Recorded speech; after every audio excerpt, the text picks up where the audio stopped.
Welcome to the Discover Montcalm podcast, where we're going to take a look at the communities, the businesses, the attractions, and the people that make up Montcalm County. Here is your podcast host, Duane Weed.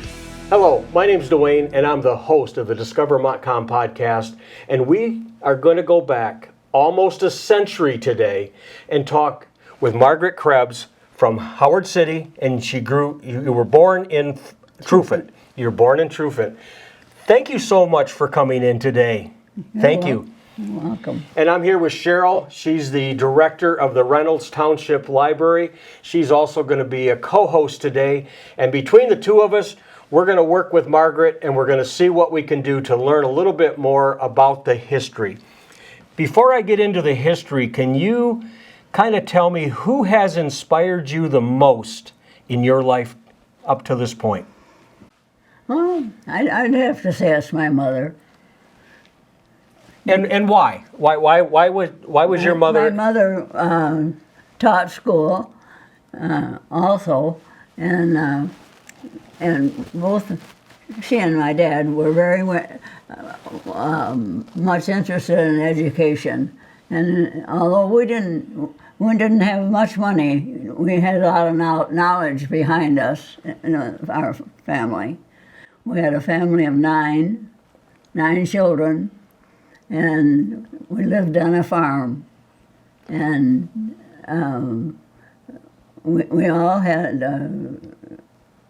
chores that we had to do because it was in hard times and depression, and everybody had to pull their own weight to make things go for a good living. We made our living from the farm, and we had all our food actually self-contained because we had our own meat and our own vegetables and most eggs and everything like that. So we never had much money, but we had a lot of good food. What was one of the hardest jobs that you had to do when you were a young kid? When I was a child? Yes. What was the hardest job that you had to do? Oh, I think it was cleaning up with everybody. But yeah, Mother had a chart, and she put all of us on this chart for the day, and what our chores were. And then if we wanted to switch with a brother or sister, we could do it. But otherwise, she had us all covered with the chores for the day. Everybody had a job. One thing was, yes. They said a hard thing was churning the cream into butter. And one time I didn't get the cover on right, and so I spilled it. I got spanked for that because if you had a whole kettle of cream go to waste, that was very bad. Very bad. Well, we're talking with Margaret Mary Nielsen Krebs. She was born in Trufant. She grew up in Howard City, among other places. She's got a book out. I'm going to put this right in front of her face here for a second. 100 Years of Change, The Life of Margaret Mary Nielsen Krebs, and just as I said, growing up in Trufant and Howard City, Michigan. And this book, I understand, is available on Amazon. So if you want to go out and get this book and learn a little bit about the history, it's available. What was your favorite spot in Howard City? Actually, I have a lot of favorite spots. I was happy when I was a Grand Marshal for Howard City. Yeah. It was the 150th centennial. Yeah. And I was a Grand Marshal for that, and my family all came for a big dinner that day, and I had my yard full of people. That was a good day. Now, you said you were a family of 9. Where were you in that lineup of 9 kids? I was 7th. You were 7th? Yes. Ah. I had 2 brothers below me, and that Mother said, I knew that you were going to be a teacher because we had a big blackboard And I was always teaching my two younger brothers, Elder and how to do things. You know, I just felt they had to learn a lot of things before they went to school. Okay. What was a typical day like as when you were in, elementary school up until high school? What was a typical day like to you while you were going to school? Well, we had to we had to walk 2 miles to go to school, and you had to make your own lunch, and everybody had to make their own lunches. And actually, we saved all the wax paper from cereals, because you couldn't buy wax paper even to wrap the sandwiches in, and that was hard business. You didn't eat very well, but the county put in food for the schools at that time that at lunch. They'd put it on the furnace to heat while you were smelling that in school. You were waiting for dinner to come. Let's see, when we went to school, we had buses at the very last part of the school year. But when you started, you walked, you said 2 miles? It was 2 miles walk to school and back. And 2 miles back. So that was you were tired when you got home. And then you still had to do chores when you got home. Oh, yes, yeah. Well, we're here with Margaret Krebs. She just wrote a book about 100 Years of Change, and we're talking to her about her childhood and throughout her life. We're going to take a quick break right now, and we're going to feature our sponsors. We hope you're enjoying our podcast, and we'll be back after we thank our sponsors. West Michigan Technology and Design Solutions, your IT and web hosting experts, westmichiganhelpdesk.com, and DW Video, your source for video production, websites, and your local videotape, slides, and 8mm film transfer specialist, dwvideo.com. Now, back to our interview. Welcome back. We're here with Margaret Krebs. She's from Howard City. She's a whopping 98 years old. In September of 2022, she'll be 99 years old. So we have the honor of talking to her today. I understand that you were a teacher, your mother was a teacher, but your mom was a teacher back in a time where a lot of women were not working outside the home, correct? Right. So how was that? She was a teacher when she was single, and then she had to take the train from Trufant to Howard City. She taught at Burley, which is now flea market. Oh, okay. But she would ride the train from Trufant to Howard City and stay with somebody at Burley. And then on the weekend, she would come home. You mentioned railroads. Back in the early 1900s, there was a lot of railroads through this area, correct? Can you tell me, because they connected, everywhere. You went everywhere by rail. Yeah. We came, of course, we were so happy to get from Greenville to Trufant, and it went from Trufant to Ludington, I think, at that time. So that travel we had there.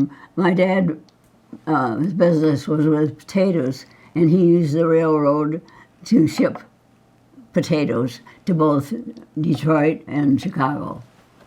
Now, did your mom teach she taught in a one-room schoolhouse, Yes. right?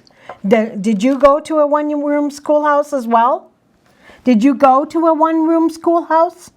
Yes, Yeah? yes. I went to one we had from kindergarten through 8th grade, and you had to get your classes combined a lot of times. And when I started school, I was 4, but I already knew how to read and to write. And so when I went to school, they put me in ahead because I knew all the things she was going to have in kindergarten and 1st grade. So I graduated at 16. You talked about some of the hardships. I know that hardships go from every generation, in the 20s, the 30s, the 40s, even up to today, we still have hardships. Right. But one of the biggest hardships, you said your dad was into potatoes. Did he grow, or was he a seller? What did he do? He was a retailer. He would go to the farmers and buy their crop. And then he would sort the potatoes into bags, and then he took them by truck to Grand Rapids to market to sell, and the ones that he couldn't sell by railroad. And then he had a pit in Howard City, and he had a cellar, and they had to keep watch for that through the winter if there were potatoes left, so they wouldn't freeze. So you graduated at 16. Yes. You then went off to college, and I guess it was a pretty big deal because... It was terrible, because Mother and Dad said, well, we can't help you at all. There's just no way we can. But I got a scholarship from Reader's Digest for my tuition, and I just, of course, I was pretty naive about living, and I thought, well, I'm going to try it, and if I fail, I fail. So I went up, and I had to have a job all the time to get money to eat. So that was the hardest part. I lots of time went hungry because I didn't have a good job. While you were going to school, in order to have a place to stay, you ended up cleaning what, 10 rooms? 10 rooms. 10 rooms, and that allowed you to have a roof over your head, and then you did side jobs to pick up your books and your food, etc.? Right. Okay. I borrowed books, too. Well, why not? I mean, because did you have roommates? I couldn't afford a new book forever. Okay. And in fact, some of the girls in this house were taking some of the same classes I did, so they would let me use their books. So when they weren't using them. So you got your degree, was it from Central Michigan University? Yes. Was it a university when you went, or was it just Central Michigan? In Central Michigan. Okay. And Teachers College. Did you live across from the park in Howard City? Yes. In the brick house? Uh-huh. Yeah, that's what I thought. Yeah. We built 3 houses in our time. Did you? Built one in Trufant and one there across from the park, and then one on Jones Road. I remember you living there. That's why I asked. I was almost sure I remembered you living there. We hope you're enjoying our podcast, and we'll be back after we thank our sponsors. West Michigan Technology and Design Solutions, your IT and web hosting experts. westmichiganhelpdesk.com. And DW Video, your source for video production, websites, and your local videotape, slides, and 8mm film transfer specialist. dwvideo.com. Now, back to our interview. We're here with Margaret Krebs. We had a little technical difficulty, but we got that taken care of. We were having a little audio problem, but sometimes in life you just have to adapt. And I'm sure that growing up you've had to adapt a lot in what you were doing. You said you were teaching in Pearson, then you went to Trufant, and then I think you spent quite a few years down in Cedar Springs, correct? Yes, 27. 27, and you ended up retiring from teaching from Cedar Springs. Right. What is your favorite memory of teaching? Do you have a favorite memory from your years of teaching?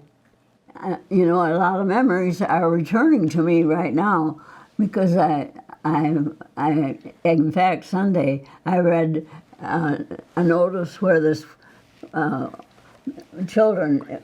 school children had me for teacher, and in comments, there was 13 of them that had just renewed all the relationship, that I had with them.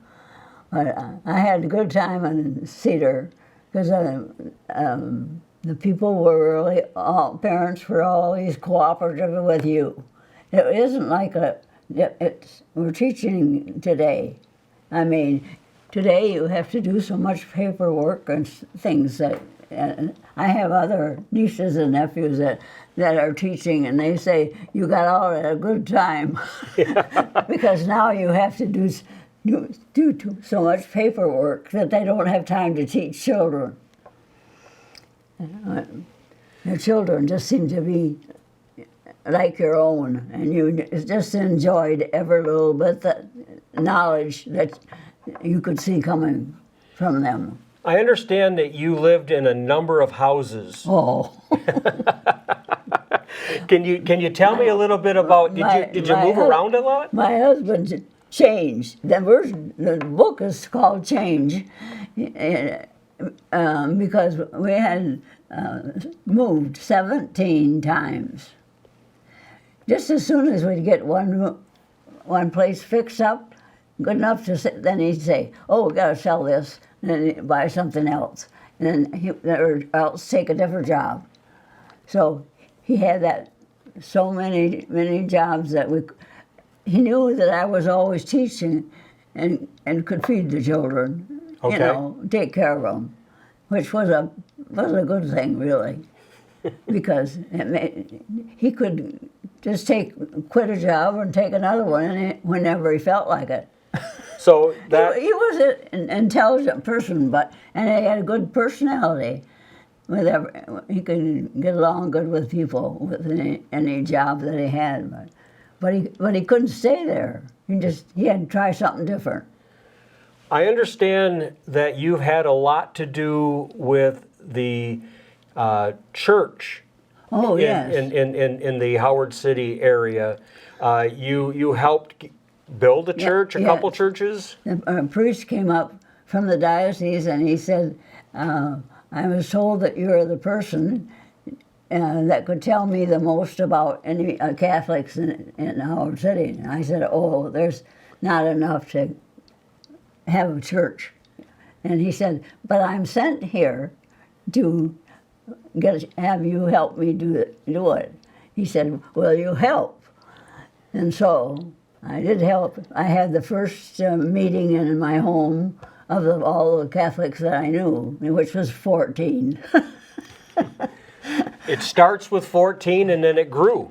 Yes. And then there was a Methodist church that was empty, and we were in that one for 5 years until we had a congregation that would help to build a new church, and then we built a new church. And that new church is the Christ of King up north of 46? Yes. That's the church that you helped helped start? Yeah, we have St. Apollonius from Morley joined, and Lakeview. And so the three churches became one. Okay. I understand that your sister just turned 100 years old. Yes, she did. You must have some good genes in your family. Yes, I think Agnes was 101, and then now Belleville was 100, and I'll be 99, and Richard's 94. Okay. Well, that's some pretty good genes. Yes. That's can you share a favorite story about your siblings? You can pick them all, or you can just kind of a group. Is there something that you can remember growing up, or even later in life, that you and your siblings just had a wonderful time? Yeah. Well, one thing, Grandpa White lived with us, and he had a truck and was going to town, and he wouldn't let us go. Elder and I wanted to go along to town. That would be a big deal, and he said, "No, I can't do that. I can't take you." And so we hung on to the back of that truck, going on up. He didn't know that we were hanging on to the back of the truck till we skinned our knees. And then it was probably a little walk home after that, wasn't it? Oh, my.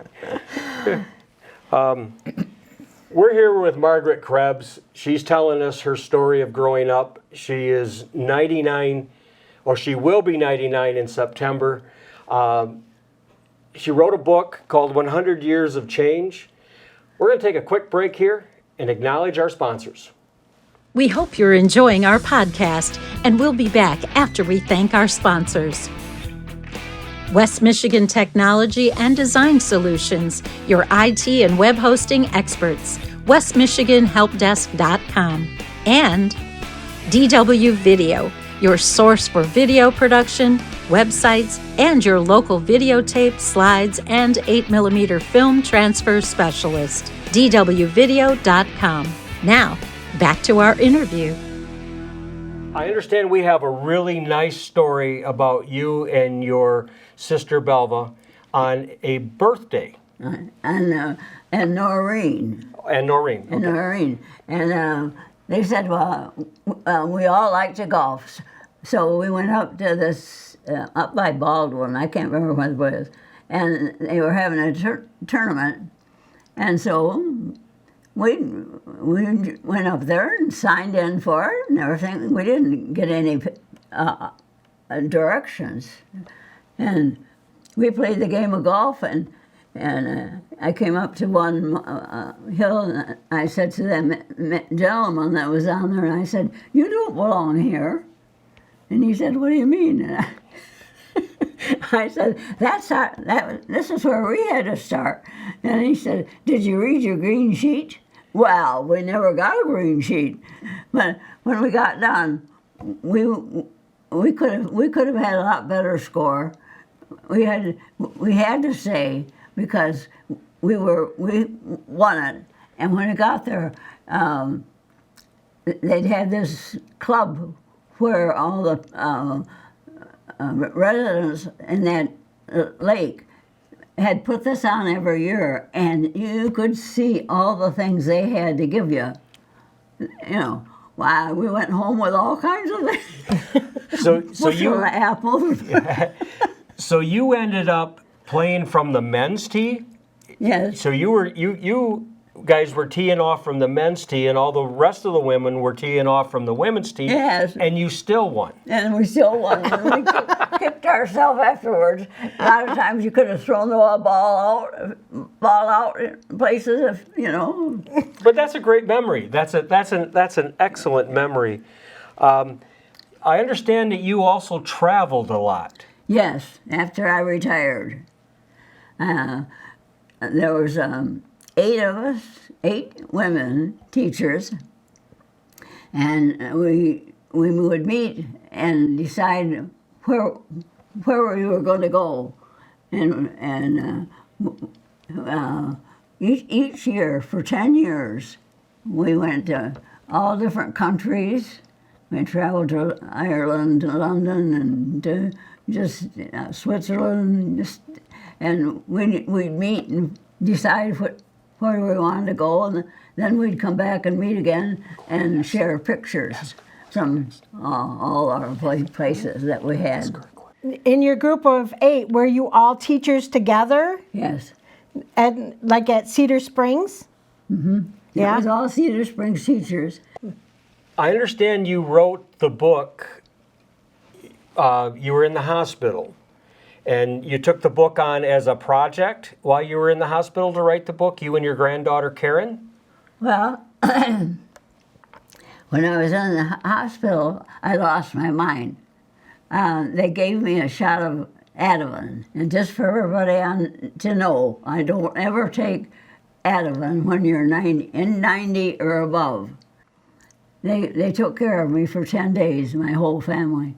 And then I thought, how can I get rid of all this stuff that's in my head? And I thought, the only way I can do is to think of something else so hard and long that it would make me forget that episode. And that's how the book started. And your granddaughter Karen helped you a lot with this? Oh, yes, she had told me before, she had said she would come and visit me. And then she'd say, Grandma, if you just would tell me some of your childhood, she said, I will help you write the book for it. And so at that time I went back and I said, Karen, do you still plan to help me write a book? She said, sure. And we met every Thursday for a whole year to finish it. So you're never too old to get another job. That's right. And now you are an author. Never give up. Never give up. And that's great advice no matter what profession you're in. So that's great to hear. So that's quite an accomplishment. And the book that we're talking about, let me put this in front of her face again. 100 Years of Change, the life of Margaret Mary Nielsen Krebs. Growing up in the Trufant and Howard City area, you can get this book on Amazon. It's a very easy read. I got through most of it before this interview, but there's a lot of pictures, and it's just kind of nice to kind of go back in history. I mean, because to be still aware and to be able to share these stories, I think is fabulous. Out of everything that you have done in your life, what is your proudest moment? I'm the proudest of my children. I have had 5 children, and one died of a heart attack. And they come and see me. Each one has a different day, so that I can stay in my home. I don't want to go to a nursing home. And they come, and one reads all my mail, and I can't read. Her as a reading teacher, you can't read or write. Okay. So that's probably one of the biggest challenges as you're getting older is the availability. I know that your eyesight isn't what it used to be. Oh, no. Your hearing. I don't see anything from this one. Okay. So, there are some challenges that you're running into. But you seem to have a great attitude about everything. Yeah, I've been blessed with good memories, a good family, and I look forward to each day. What kind of advice could you give to younger people? And I guess I'll define younger.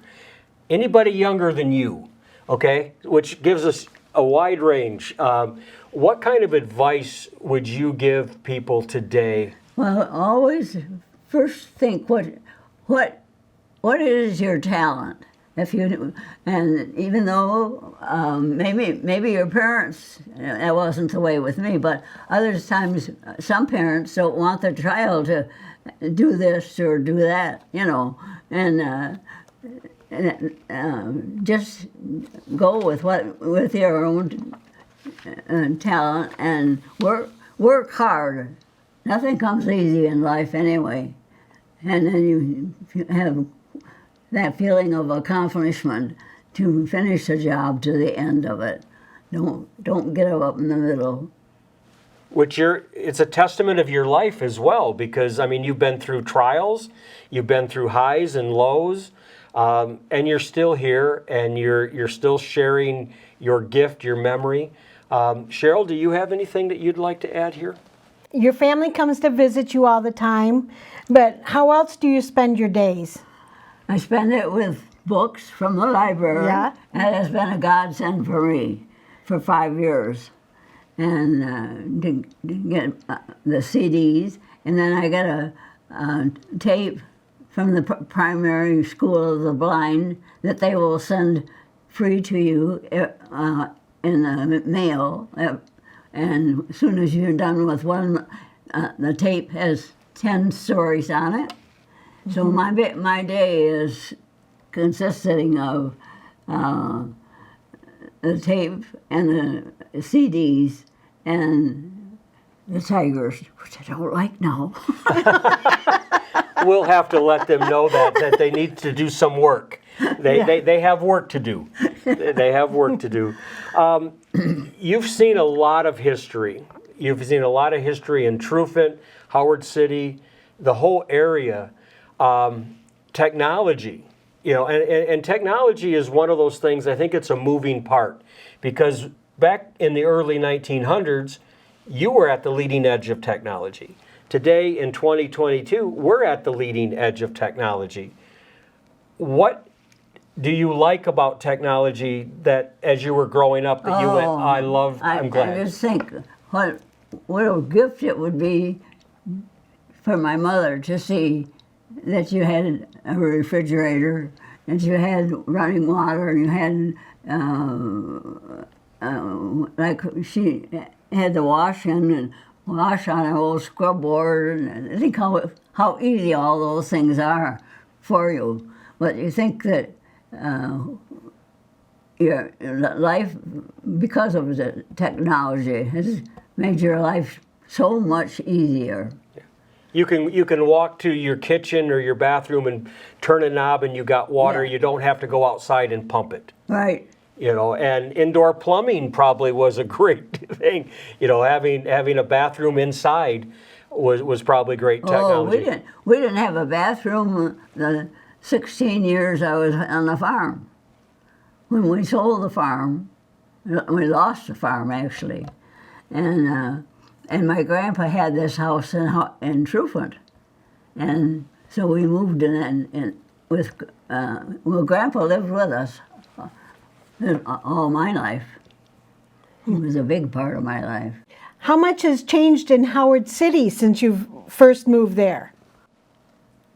Our transportation. When you first moved to Howard City, was the downtown stores all open? Yes. We had the butcher shop, and we had a dress shop. What are their names? J Shop? Yeah, J Shop. Yeah. Your granddaughter Karen gave me, I got two questions, and the first question is, she gave me this question to ask you, and she put it right on the end. If you won $5 million in the lottery today, what would you do with it?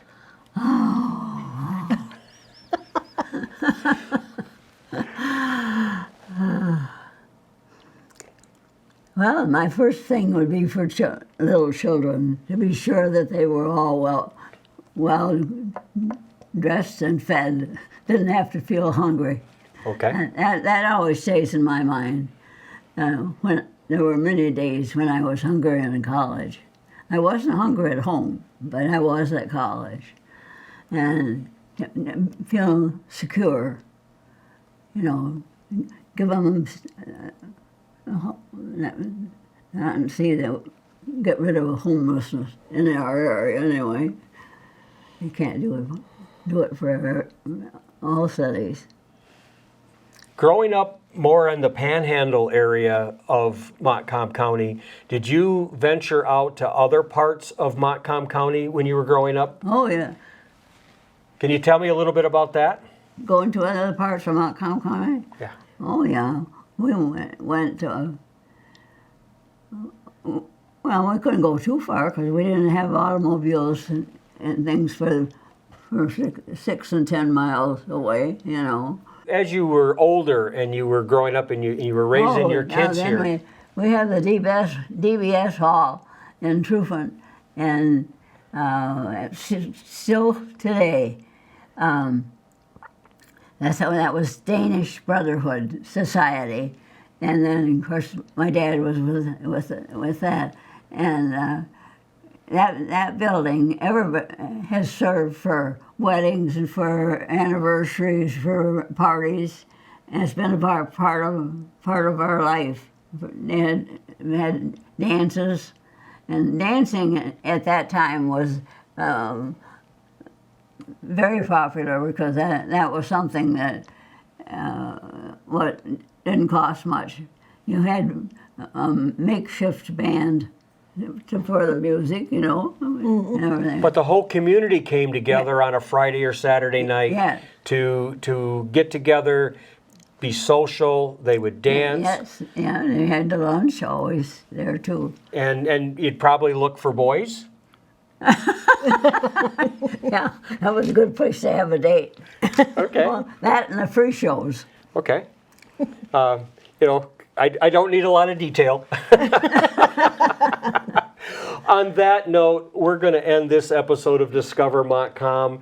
We want to thank Margaret for coming in today. I'd like to thank Cheryl from the Reynolds Township Library for joining me today as we took a dive into almost 100 years of history. And it's been so nice that you've came in today. And on one closing note, remember to buy and shop locally. Connect and subscribe to Discover Montcalm Podcast at discovermontcalmpodcast.com. Follow us on Facebook, Instagram, and YouTube at Discover Montcalm Podcast. To be featured in an upcoming show, contact Duane at 231-250-9624. Remember to subscribe at discovermontcalmpodcast.com.